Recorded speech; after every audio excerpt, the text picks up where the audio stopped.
Good evening, everybody. This is Jackson. And I'm Tristan. And tonight on Drinks with Los Hermanos, we have the owners of Cereal City Tattoo in downtown Battle Creek, Tom and Tracy. How are you guys doing today? Good. Awesome. Good. So, All right, that was it. So today we are going to be talking about a little bit about how you guys got started in tattooing, what made you come to Battle Creek, and what made you decide on moving downtown. Oh, Cool. yeah, those are so, good questions. Exciting Let's stuff. start off with a little bit about yourselves. I'm Tracy. I'm from Wisconsin, Sheboygan, Wisconsin, with an S. I found out when I moved here there was also a Sheboygan, Yeah. Michigan, with a C, and I was Sheboygan. They're like, no, it's Sheboygan. I'm like, oh, well, in my town we spell it right. How about you, Mr. Tom B. Stone? I grew up around the Pittsburgh area, about 45 minutes north of Pittsburgh, a town called Butler, PA.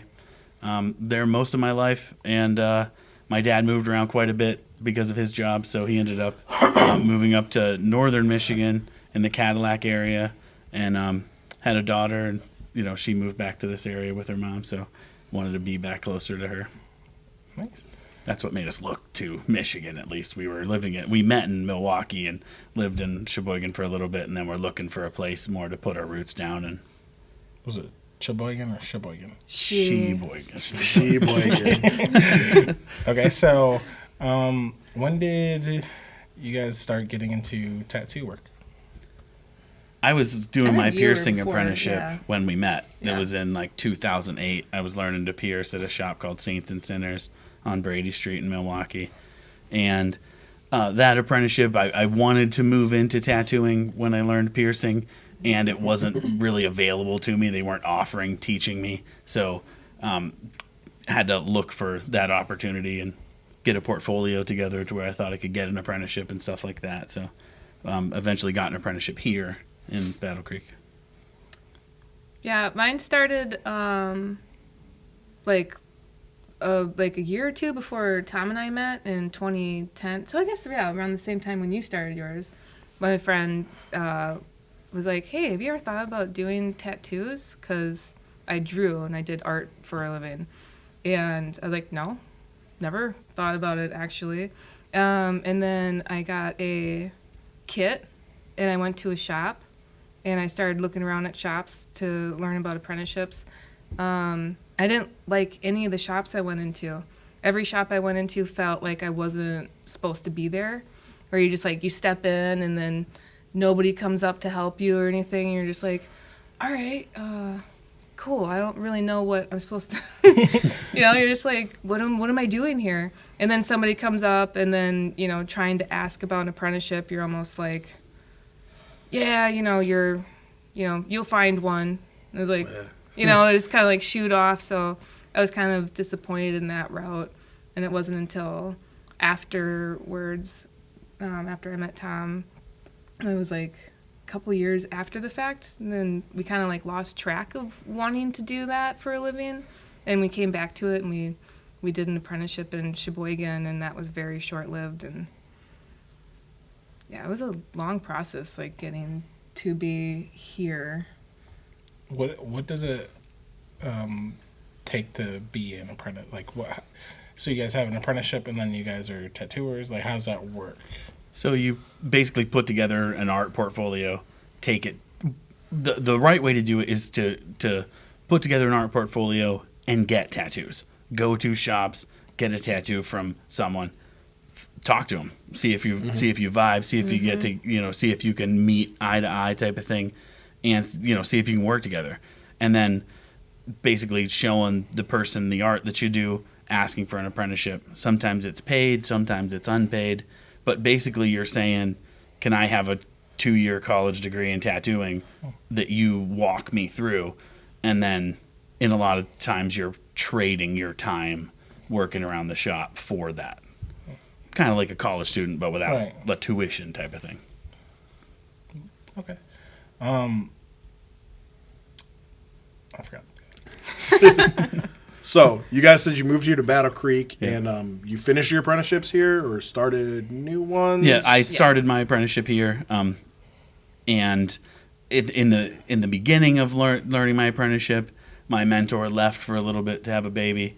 By the time she came back, I had kind of realized the shop wasn't great for my reputation. It wasn't going to be a place that I could build much of a reputation. So the conversation kind of, hey, it might be, I think I could do a better job of this. Let's open a shop. And Tracy trusted me enough to go ahead and start it, and that's where we came to the conclusion to open a shop. Convincing. So is this your second location? Because you guys were up on, was it Columbia? Yep. Yeah. We opened up in Columbia in November 2015, November 11th, actually. So next week. Yeah. And being Veterans Day, we've never really wanted to promote that it's our anniversary because I never wanted it to feel like we were saying, hey, taking anything away from veterans in that way. So since we moved in here in June, we're going to use that as our new anniversary day. Yeah. Like when we didn't put the two together when we first opened. It was like, when's the soonest we can get open that day? Yeah. And we didn't even think. When we opened, we're like, oh my gosh, that's Veterans Day. Like, what a dumb day to start. So yeah, finding a new kind of opening day is going to be a little bit. So how did that process go? You just had to find some real estate or a building to rent, and then just kind of move in. That was a process. We couldn't find anybody to open up a shop with. Yeah, we initially looked at and shook hands on a location that was not zoned for us properly. It was right by BC Subs, and I think the BC Vaping Ape eventually took over that spot. So that's where we wanted to be. We liked the location. The parking was there. The landlord was awesome. We shook hands, basically drove down here to talk to code compliance to get things set up, and she's like, you can't be open there. I was like, oh, poop. So that started our look of, well, that opened up my eyes to how many different colors of blue are on the zoning map, really. So we had to find the right shade of blue, which was just in a few areas. Then once we found the areas that we could be in, we had to look at what's available there, and then what was available was 200,000 square foot warehouses and things like that. We eventually, really the only place that lined up with what we could use, there were two places really. And we called about the place we were in, that showed the rent was really high. We called about the location by Subway, actually, where a shop opened up for just a real short time afterward. And that person wouldn't even rent to us. Most people, when we called them, talk, they were super happy until we said we were a tattoo shop. Then they wouldn't answer the phone again. They wouldn't call us back. They wouldn't answer the phone. So why do you think?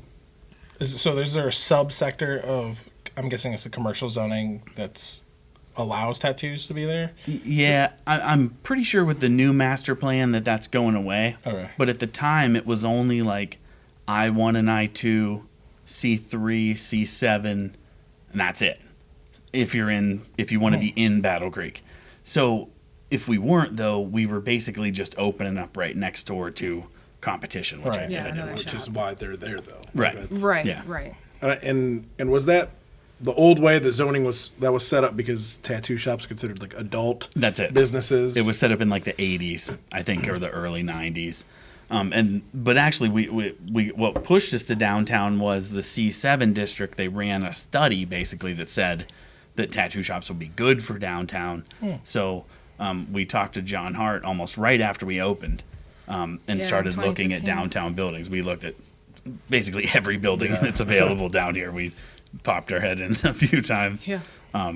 So you guys, right after you were on Columbia, were already looking to move downtown Battle Creek. Yeah, our landlord at the time basically came in a month and a half after we were open and said, I might have to file bankruptcy. I'm losing the building. And we were like, what? Yeah, so being pretty new to it, we didn't really know. We found out our lease would hold up no matter who bought it. So we were good for the 3 years we signed. But we knew we had to find something more permanent. And we just had gone through, we just got through the struggle of finding a place initially. Right. So, we're going to lose the one place we were lucky enough to find and work out. So that, And no matter what place we found, we had to do a special use exemption which is basically like asking for the right to break the law, which is kind of cool. But that meant going to a neighborhood planning meeting, a zoning meeting, and a city commissioners meeting, which is, it's quite a lot to. Yeah. That's 3 different people that could vote you down, and that's it. Yeah, so you got to go to those and basically ask permission to Yeah. start your business in that area. Yeah. And we were unanimously voted in. At the end of the day, it really did help us organize our business a little better. Good. And after presenting it a few times and answering some questions that people had, it was helpful. It was expensive and time consuming, but at the end of the day, I wouldn't say it's a bad thing. Plus, it's a barrier to keep crappy shops from opening, and that's not a bad thing. So, okay, how many people, when you guys first started out in the Columbia location, did you guys have on staff? Was it just you two? Or? 2. It was actually just me and my mentor at the Okay. time. Yep, and I pierced and she tattooed while I was finishing my apprenticeship. Awesome. So you guys have grown to how many people are now in this current location? 13. 13. Wow. That's That's tattooers and piercers. Tattooers, piercers, counter help, a manager, manager, and a cosmetic tattooer. Yeah. wow. That is impressive because you guys said 2015. Yep. Yeah. So, So 4 years, 4 years. almost 5. Yeah. That's impressive. Congratulations. It definitely got way big. We from weren't what anticipating we weren't that. expecting the growth that we got. When we initially filled out our form, we were talking about like 10 the tops. dream scenario being 10 people and that being kind of crazy. And I think it was more a mixture of like right place, right time with the influx of the television shows and things like that. And my background with retail management, being from a more corporate world, made it more. And our goal from the start was always, I saw other shops as being exclusive, and I thought, why are they doing that? I would rather be inclusive, because I don't want somebody to not open my door because of some stigma or something like that. So everything we've done, we've always thought, let's be inclusive, not exclusive, and how are we viewed, type of thing. Thanks. I like that. That's kind of how we like to think of our businesses, building community, and hey, it's a place for everybody. We don't Yeah, we don't try exactly. to create a stigma where only certain people can come. It's like, no, we're all welcoming. Like, we want to be your friends. Yeah, so what about this building, the Peroma building, really kind of piqued your interest and made you decide to just go all in for it? Definitely, it was one of the buildings that were available that I felt wasn't on the verge of collapsing downtown. It was definitely in a closer to ready to use scenario. It didn't need as much heavy rework as a couple of other buildings that we looked at.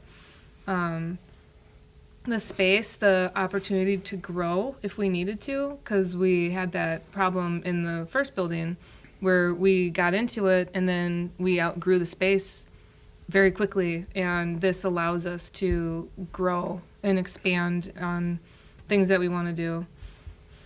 Location too. I really saw it as, it feels like the whole city spins around maybe that little intersection right there. Yeah. And I look out my front window and we're always going to have the most beautiful view in the city, looking over the parking lot in Festival Square and seeing all the stuff that the city's doing. It's right around us. Right. The breweries coming in, they're going to be our neighbors. The Milton, all the things that the city is investing in is right around us. So it feels great. You know what I mean? It feels, having this walkway and everything. Right behind you guys, you got it's- the river, and it's a pretty nice location. You guys got a couple murals on the walls too. Those are amazing. I really appreciate the things that Justin does with Color the Creek and beautifying the city. Yeah, Yeah, it makes it absolutely. such a fun place to come visit, and I like how spread out they are. Where you can take a walking tour and see maybe 8 or 9 really nice pieces of art, get in your car and see even better ones, in a way, and see the rest of the city. It's fun. Is you guys only occupy right now half of the building, right? Yeah, yeah. Is there plans to use the other half and possibly the upstairs as well? So what we've already started is there's a warehouse kind of space in the back of 46 West Michigan, and we're going to be screen printing out of that. Oh, nice. We're calling it poser printing. We're starting out by just making T-shirts basically of our designs that we can sell in our retail spot, and then as we get better at it and expand, get better machinery, then we'll start doing more custom stuff. I'd really like to eventually maybe invite high school students to come in and learn how to screen print and make their designs. I feel like it's a way. If you can screen print a shirt, you can make money anywhere. If you're a college student and just want to print shirts for bands and stuff, or just single posters, it'd just be a way to, wherever you're at, you can make a little bit of money. So I think it'd be fun to teach kids how to do and stuff like that eventually. I know the local high school is looking for community business partners to kind of do that, bridge the gap between high school and quote unquote the real world. Yeah. And thinking outside the box, not just going to college doing all this. So. Yeah, it'd be fun to maybe work with local art programs and have them design their own shirts and then have them vote online or something. And that'd be a lot of fun. As part of because I consider tattoos art. As part of the art scene of Battle Creek, do you see a art community kind of building and flourishing? I do. Yeah. Since we first got here, this place there's a lot of art stuff. I mean, we took those art classes at the art center, and we've just stumbled on a lot of people who have like creative backgrounds, and there's a lot of people in town who the fall into the arts and the art walks that they have in the spring and fall. Those are super cool. The participation has just been massive over the last two. Moving them outside has been great. Getting the river walk and showing off some of the assets of the city is just really cool. Hopefully they keep growing. It's cool to have 2 or 3 people from Battle Creek that have placed really high in the Grand Rapids one. Art Prize? Yeah, Art that's Prize, it. yeah. Yeah. The Panda Bear that Rogue Galleries made a few years ago, and then the Penny that won, right? So, I mean, there's a lot of talent in Battle Creek. A lot of amazing talent.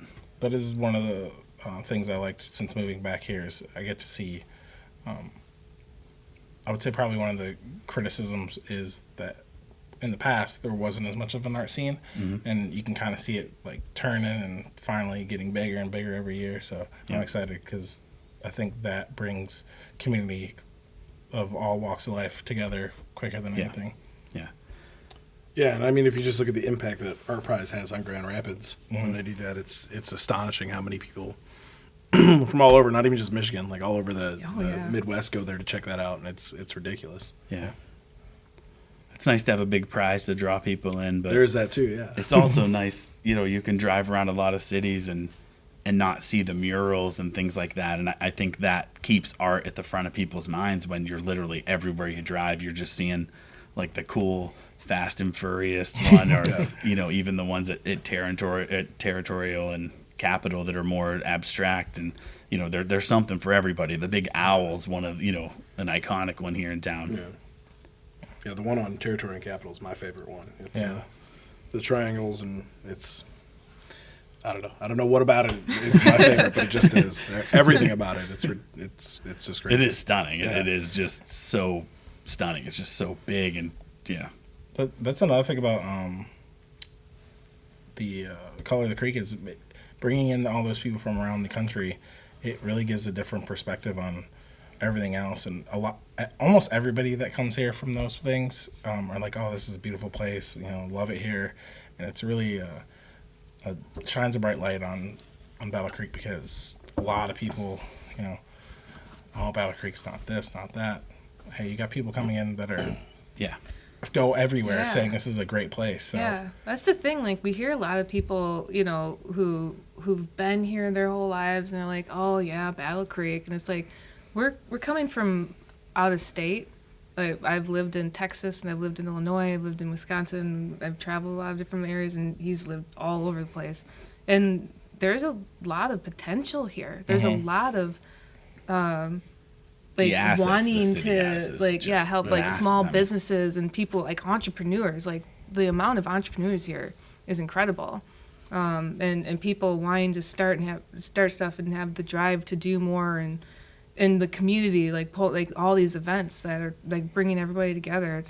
I've never lived somewhere that has been that community driven before, and I think maybe it just takes people who've been here and maybe just kind of take it for granted and be like, this place is really awesome, and people are trying and care. Yeah. It's one thing that we've come to realize. It's like, okay, it's not just Battle Creek. Like, Battle Creek's not perfect, but it's nowhere is. Nowhere Right, is, exactly. is the ultimate place to live. It's realistically what you put into it and how you perceive it is what will determine if that's a good place for you. Right, yeah, exactly. Yeah. The assets the city has, like we were kind of bringing up, like the parks, as well as the arena, the rink, the airport, the arboretum. There's so many. The bridge park. There's so many fun There's a lot things of to do. natural parks here that are just beautiful. Yeah, yeah, but and as well like the venue places that you can that you can utilize that doesn't exist in another town. I mean, eventually it has to be used, right? I mean, you have these big assets that are. And another meeting that we were together at, you said that Battle Creek kind of reminded you of your hometown. Did your hometown have assets like that around? I wouldn't. It was a similar size, and I feel like a very similar demographic. It was where I grew up had Pullman Standard was they painted railroad cars, and it went out of business in like the early mid 70s, and just decimated the town we were in. And they really, you could tell. I could see Battle Creek turning that way with how many ways it was trying to diversify and have a bunch of different businesses instead of just one or two, which ended up being a good move with because this place obviously had the cereal, and then that hasn't been able to support the town as much as it has in the past. So what kind of community partners were available to you guys when you guys were looking for a new spot that you guys are work really closely throughout the whole process? When we first looked at buildings, we used a local realtor, Joy Hart, or is it Joy Hart? Joy Brown. Joy Brown. I apologize. Joy Brown. And she showed us a lot of buildings. And the first building that we met at was 70 East Michigan. Was the hair shed. And John Hart met us at that building, and he's been a contact from the start. It's been great, really. He's answered questions, helped with zoning issues, and whether the building would be compatible and what kind of things you'd have to do. He's been a great resource. I've used Battle Creek Unlimited website a ton. I wouldn't say I've interacted directly with them, but for looking for buildings and things like that, that was a good resource. When we were looking for this place, Northern Initiatives, they helped us get this place. Yeah. So they were also a big part of us moving downtown, and they've been still helping us with resources. Yeah.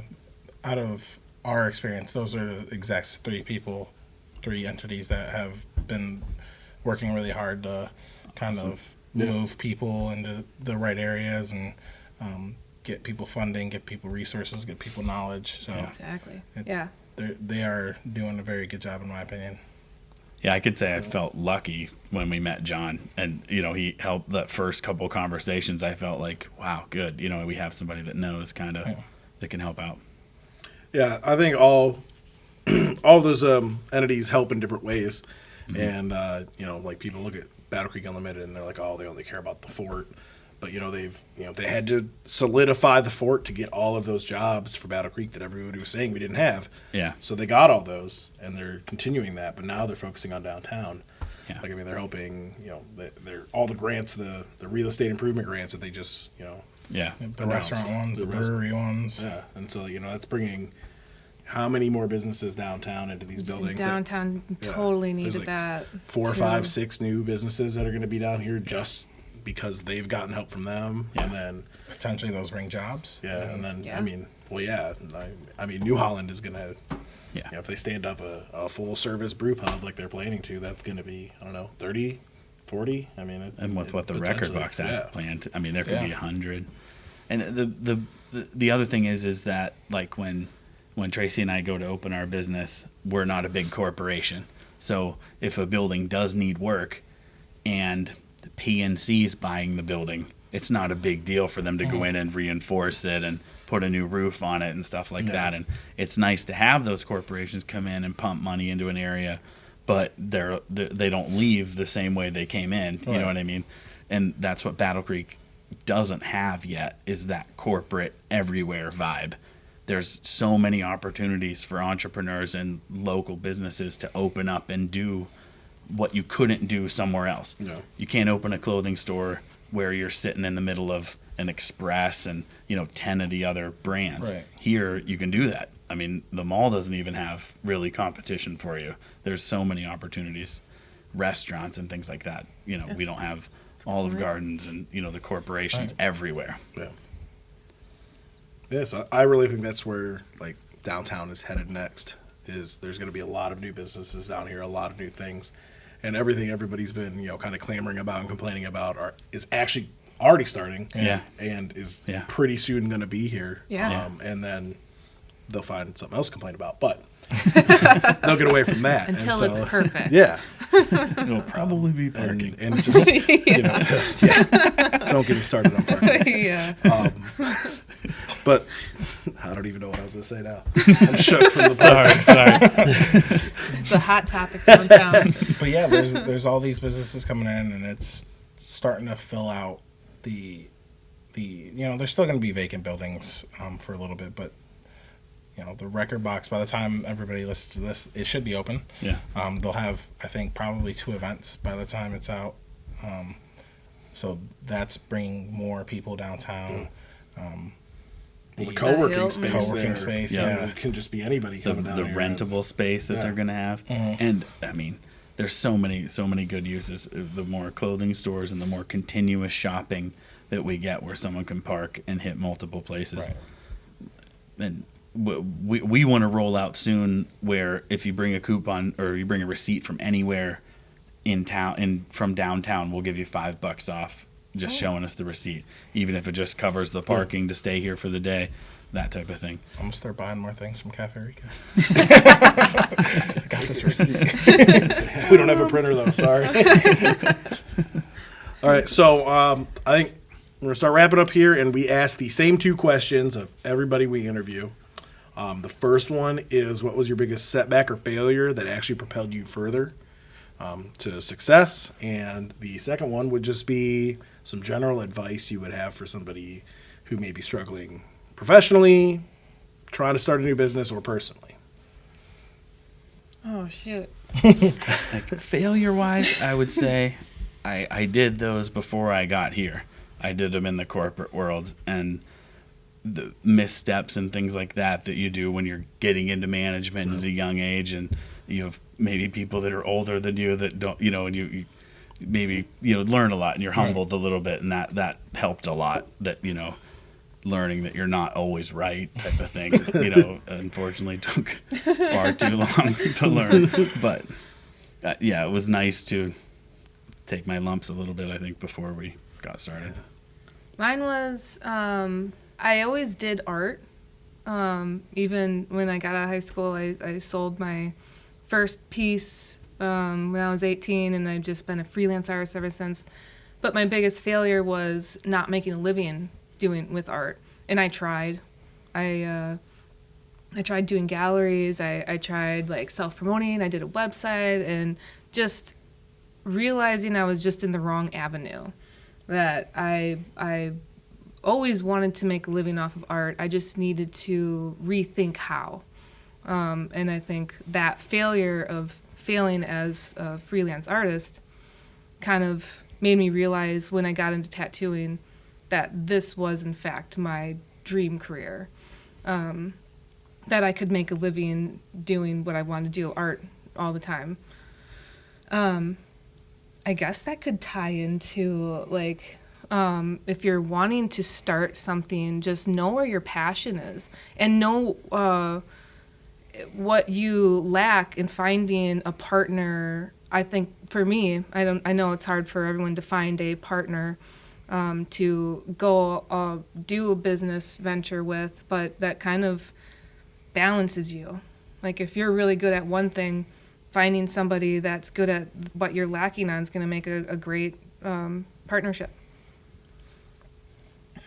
I would say best advice, and you guys kind of brought that up too, was whether at the operations thing that we were talking about, where you kind of said, would it be a job that you wanted once you had it built?